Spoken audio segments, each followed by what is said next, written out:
So we're now going to take a look at contouring. So obviously, sometimes you'll end up with something where you want to follow a particular path or trajectory.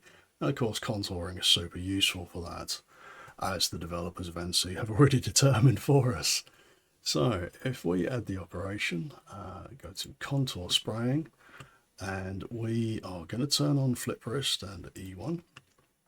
And the job assignments, I know where the contour is on this model. It's actually on the opposing side here. So yeah, there you go. It's tried to grab the contour through the part, which is fine.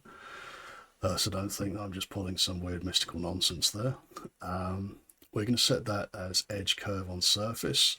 Now, the other types of curves that are involved here, we have already covered in other contouring videos for robots, so I'm not going to retread the same ground here because it doesn't really serve us any great purpose.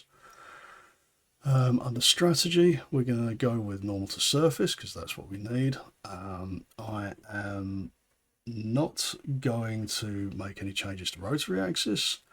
I am going to increase the number of passes to 2, and yeah, I think we're probably going to have to do the axis mapping at this point. So let's take a look and see what it comes up with.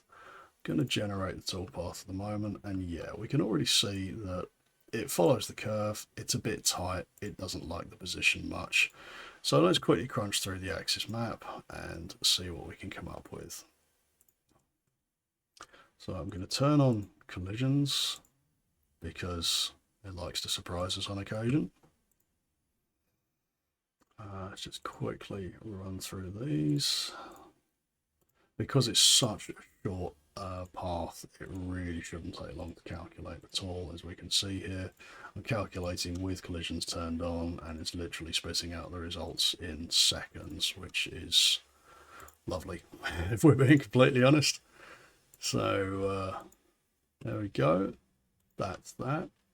Now, if we quickly go to simulation, we'll just snap round to a better angle and come in a bit closer. And then we slow it down, run.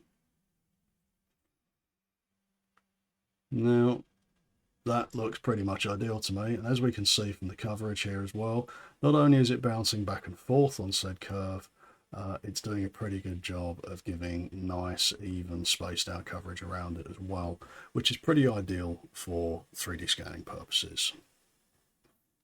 So in the next video, we're going to start looking at more complex tools, specifically the surface and morph spraying. That's going to be over the next couple, and it does get a bit more involved from here on out. So I shall see you then.